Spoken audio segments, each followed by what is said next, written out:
17 বছর স্বৈরাচারের জিন্দেগিতে এই সাতপন্থীরা একদিনও এই স্বৈরাচারের বিরুদ্ধে কথা বলে নাই, অথচ সেই টঙ্গীর ময়দানে আমার 4 জন ভাইকে শহীদ করে দুনিয়া থেকে বিদায় করেছে। অতএব তোমরা যে মসজিদের মধ্যে পিকনিক খায় ইকরামুল মুসলিমের ওয়াজ করো, তোমাদের নিজেদের মধ্যে ভ্রাতৃত্ব নেই, দৃষ্টান্তমূলক শাস্তি দিতে হবে। কথা বলেন ঠিক না? মনে রাখতে হবে, তাবলিগ দাবি করবা, দুই পন্থে চলে গেছো, সাদ আর জুবায়ের। সেই সাতপন্থী আন্দোলন ডাকলো, রাতে মাঠ ঘেরাও করলো, আমার 3 জন ভাইকে শহীদ করেছে। আপডেট পাইলাম 4 জনকে এই দুনিয়া থেকে বিদায় করেছে। কোন মুসলিমের কথা বলো যে মুসলিমকে তোমার কথায় আঘাত করে? তোমার জন্য সে যাকে আঘাত করেছে সেও তো তাবলিগের আরেকজন ভাই। তার মানে বুঝতে হবে তোমাদের কোরআন সুন্নাহর মূল কাজ তোমরা করো না। আরে নামাজ রোজার জন্য আমার রাসূল এই পৃথিবীতে আসে নাই। নামাজ রোজা হচ্ছে দ্বীনের একটি অংশ, মূল কাজ দ্বীন কায়েম করা লাগবে। কথা বলেন ঠিক কিনা? নামাজের দাওয়াত দিচ্ছেন, খুব ভালো কথা, আমরা সাধুবাদ জানাই। মানুষ যে নামাজ পড়ে না তাকে দাওয়াত দিচ্ছেন কিসের? জোরে বলে কিসের? নামাজে। এটা অবশ্যই ভালো, কিন্তু ভাইয়া ঈমান আছে কিনা এটা পরীক্ষা করা লাগবে। আগে প্রথম ফরজ দ্বীন কায়েম করার কথা। এত অন্যায় হয়েছে, এত জুলুম হয়েছে, জীবন একটা কথা মুখ খুলে বলেনি। কথা বলেন ঠিক কিনা?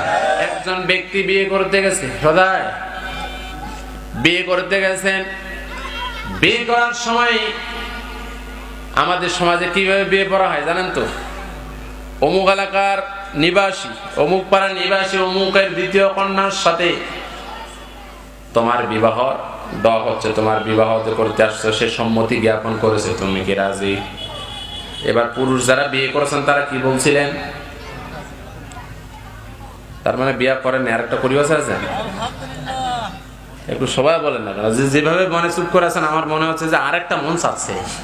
যদিও আল্লাহ তাআলা জায়েজ করেছে, এটা বাংলাদেশে বলতে গেলে আমার মায়েরা বলবে হুজুর এ ওয়াজ কইলেন না। কথা বলেন ঠিক কিনা? তাহলে আমরা সকালে কি বলেছিলাম? আরো জোরে বলেন আলহামদুলিল্লাহ। একবার, দুইবার বা 3 বার আলহামদুলিল্লাহ বলার পর, মাত্র 3 বার আলহামদুলিল্লাহ বলার পর আপনার উপর সারা জীবন কি কি বর্তালো দেখেন। একদিন নয়, 2 দিন নয়, এই 3 কথা বলার কারণে আপনি বিয়ে করলেন। এবার আপনার উপর চেপে বসলো স্ত্রীর ভরণ পোষণ, তাকে পর্দায় রাখা, তার খাবারের ব্যবস্থা করা, ঠিক না? ঠিক তো? হঠাৎ করে বিয়ে করার 2-3 দিন পর আপনার বউ আপনাকে ব্যাগ ধরাই দিল। কি ধরাইছে? ব্যাগ একটা ধরাই দিয়েছে আর লিস্ট করে দিছে কি লাগবে। ফুলকপি লাগবে, মাছ লাগবে, তারপর আমার জন্য কিছু নাস্তা নিয়ে আসবেন, আর বহুত কিছু লিস্ট দিছে। আপনি যদি ওই সময় বলেন যে আমি পারবো না, কি করবো না? পারবো না। যখন আমি বিয়ে করি তখন বিয়ের সময় তো এই কথা লেখা ছিল না যে তোমার জন্য এই আনতে হবে, শাক আনতে হবে, তারপর সবজি আনতে হবে, তোমার জন্য কাপড় চোপড় আর বহুত কিছু আনতে হবে। এই কথা যদি বলেন আপনি, আমি, স্ত্রী তো খুবই খুশি হবে। আওয়াজ দেন, খুশি হবে? খুশি তো হবে না। 2-4 দিন এরকম চলার পর স্ত্রী আর থাকবে না। হঠাৎ করে স্ত্রী চলে গেছে তার বন্ধুর সাথে ঘুরতে। এমন সময় স্বামী ফোন দিছে, কথায় বলছে আমি আসছি পার্কের মধ্যে। কেন? বলছে ঘুরতে আসছি। সাথে কেউ আছে নাকি? বলছে হ্যাঁ আমার আগের এক্স ফ্রেন্ড। কে? আমার ফ্রেন্ড, আমার বিএফ ছিল। বলুন তো দেখি সংসার টিকবে? জোরে বলেন। স্বামী এবার তার স্ত্রীকে বলছে শোনো স্ত্রী, তোমাকে বিয়ে করেছে আমার সেবা যত্ন করার জন্য, আমার ঘরে থাকার জন্য, তুমি অন্য পুরুষের সাথে ঘুরতে গেছো। স্ত্রী এবার বলছে বিয়ের সময় যখন আমি কবুল বলছি এগুলো তো লেখা ছিল না। কথা বলেন। অথচ আপনি আমি লক্ষ্য করে দেখুন, এই ঘটনা যদি বাংলাদেশের মধ্যে আপনার স্ত্রী করে, আপনি কি মেনে নেবেন? জোরে বলেন। আর আপনাকে যে স্ত্রী খরচের ব্যয়ের একটা তালিকা ধরাই দিয়েছে, এটা যদি আপনি সঠিকভাবে না আনেন, ওই স্ত্রী কি খুশি হবে? তার মানে 3 কথায় যখন আপনি একে অপরকে স্বামী স্ত্রী হিসেবে কবুল করে নিয়েছেন, 1 দিন নয়, 2 দিন নয়, মৃত্যুর আগ পর্যন্ত স্বামী হিসেবে স্ত্রীর যে কর্তব্যগুলো আছে, দায়িত্বগুলো পালন করা লাগবে। আর স্ত্রী তার স্বামীর হক আদায় করবে, এটা করাটা হলো ফরজ। কথা বলেন ঠিক কিনা? ঠিক আল্লাহ তাআলা বললেন তোমরা শুধু আল্লাহকে ভালোবাসার দাবি করবে অথচ তোমরা রাসূলকে অনুসরণ করবে না, তোমরা কালিমা পড়ে মুসলমান হয়েছে কোরআন মানবে না।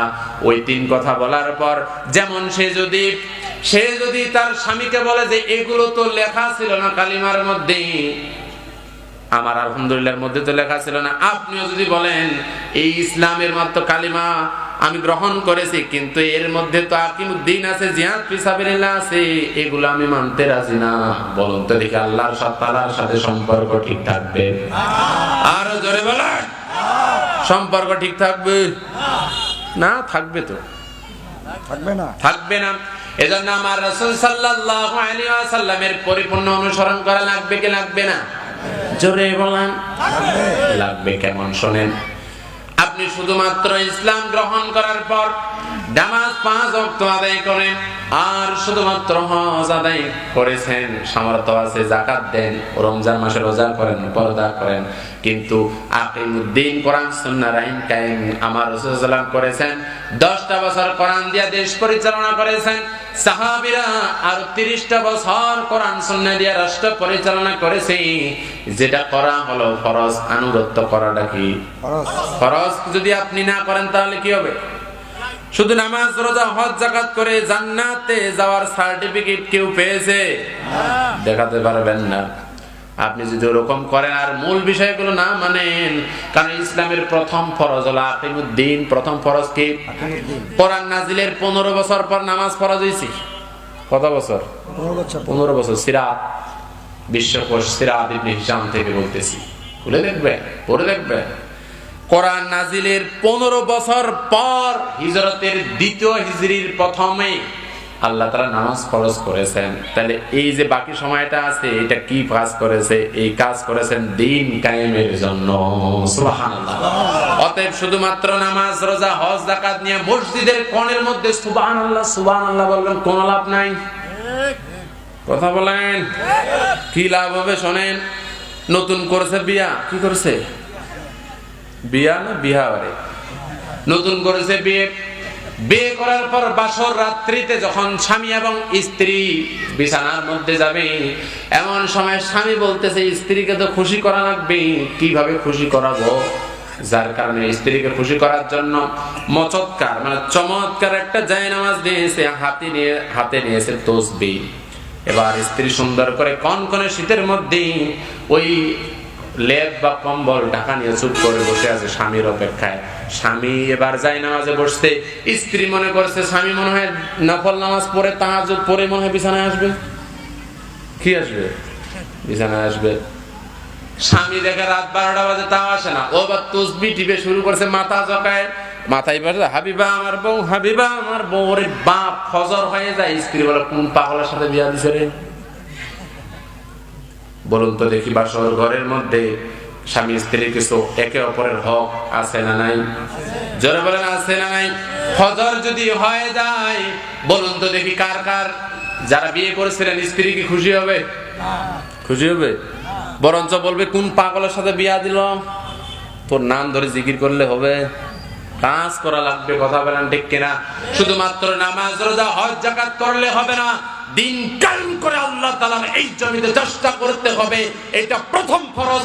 এটা না করলে যেমন এই স্বামী যে কাজ করেছে এটা করলে যেমন স্ত্রী খুশি হয় না, কারণ স্ত্রীর কিছু হক আছে, এটা স্বামীকে আদায় করা লাগবে। আপনি দিন কায়েমের কাজ করবেন না, শুধু মসজিদে যাবেন, কারণ ওইটাতে তো মায়ের নাই, ওইটাতে তো বাতিলের চোখ রাঙ্গানো নাই। ওইটা যদি শুধু করেন মুক্তি আপনি পাবেন না, আল্লাহ খুশি হবে না। কথা বলেন ঠিক কিনা? এবার বাস্তবতা বুঝাইছি। কোন স্ত্রী বাসর ঘরে ওর হক আদায় না করলে খুশি হবে না, বাস্তবে আল্লাহ তাআলার কাজ না করলে খুশি হবেন না কে?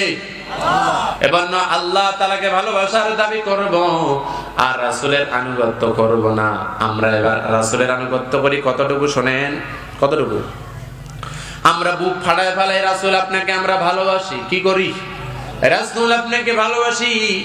বলুন তো, ভালোবাসার জন্য মানুষ কত না কি করে। ভালো যদি বাসতেই হয় তাহলে কনকনে শীতের সময় যদি প্রেমিক প্রেমিকাকে ডাকে তারপরও যায় সারা দেয় আমার দেশের যুবকেরা। কথা বলেন ঠিক কিনা? এইটা হলো ভালোবাসা। আপনি রাসূলকে ভালোবাসেন, তার দিন কায়েমের জন্য আপনার কোনো চেষ্টা নাই, তার মানে এটা মিথ্যা ভালোবাসা। কি ভালোবাসা? খালি মুখে জপতেছি ওই এর মতো। আর একজন নতুন বিয়ে করেছে, বিয়ে করার পর বাসর রাত্রির মধ্যে স্ত্রী স্বামীকে বলছে, স্বামী রে, সারা জীবন আপনার জন্য আমি অপেক্ষা করে আছি। কার সাথে? আল্লাহ তাআলা আমার এই কুফু লিখে রাখছে, আপনাকে আমার কপালে লিখে রাখছে। স্বামী, আই লাভ ইউ, আমি তোমাকে ভালোবাসি। স্বামী মনে মনে খুব খুশি, আমি মনের মতো একটা বউ পাইছি রে, সতীত্ব, যে আমার জন্য অপেক্ষা করে আছে। তারা একে অপরের হক আদায় করলাম। সকালে ঘুম ভাঙার প্রথমেই স্বামীকে ডাক দিয়ে বলে, স্বামী আই লাভ ইউ। স্বামী তো আর মহা খুশি, আমার বউ তো আমার পাগলের মতো ভালোবাসে। নাস্তা দিচ্ছে, স্বামী আই লাভ ইউ, একটু মুখে তুলে দিই। খাবার তুলে দিলাম, তুলে দেওয়ার পর এভাবে একদিন, 2 দিন, 1 সপ্তাহ চলে গেল। 1 সপ্তাহ পর হঠাৎ করে ওই যে চায়না ক্ষেত করার জন্য এবার গেছে কোদাল পারে, আমাদের দিক বলে, ওটা পারার জন্য সুন্দর করে আইলগুলো বাঁধার জন্য স্বামী চলে গেছে। কোদাল স্লিপ কেটে এসে পায়ের মধ্যে লাগছে, একটা রক কেটে গেছে, দরদর করে রক্ত ঝরে। স্বামী এবার কোন মতো চাপি বাসার মধ্যে চলে আসছে। বাসায় আসতে যখন বললেন স্ত্রী রে, কোদালটা একটু স্লিপ কেটে এসে পায়ের মধ্যে লাগছে, রক মনে হয় কাটা গেছে, রক্ত একবারে চতুর্দিকে ছড়িয়ে পড়েছে। এবার স্ত্রী বলছে, স্বামী গো, ওই রক্ত এমনিতে বন্ধ হয়ে যাবে, কিন্তু সকাল থেকে যেই কথাটা তোমাকে বলি নাই সেটা হলো আমি তোমাকে ভালোবাসি। কি বাসে? ভালোবাসি। এই কথা যদি রক্ত বের হওয়ার সময় কোন স্ত্রী বলে, লাঠি কি লাঠির জায়গায় থাকবে? কথা বলে, হাত কি হাতের জায়গায় থাকে? যদিও স্ত্রীকে মারা ওইভাবে জায়েজ নাই, কিন্তু রাগের মাথায় নাকি এরকম কাজ করে কি করে না? স্বামী এবার বলছে, আরে উল্লোক, তুই যদি আমাকে ভালোবাসিস, আই লাভ ইউ বলার কোনো দরকার নাই। তুই আমার ডেটল এনে, স্যাভলন এনে ব্যান্ডেজ করে দিয়ে রক্ত বন্ধ করলেই তো বুঝতাম তুই আমাকে ভালোবাসিস। কথা বলেন ঠিক কিনা? আজকে যারা বলে আমি রাসূলকে ভালোবাসি, তাদেরকে বলতে চাই, ইসলামের দুর্দিন চলতেছে, সমাজের রন্ধে রন্ধে চাঁদাবাজ, দুর্নীতিবাজ, ধর্ষণ, রাহাজানি, সুদ, ঘুষ, মিথ্যা মামলা দিয়ে ভরে গেছে। তুমি মসজিদের কোণার মধ্যে পিকনিক খায় বেড়াও, আর আগে এগুলো ঠিক করো, তারপর বলা যাবে। কথা বলে ঠিক কিনা? এখন গ্রুপ লাগাইছে মায়ের,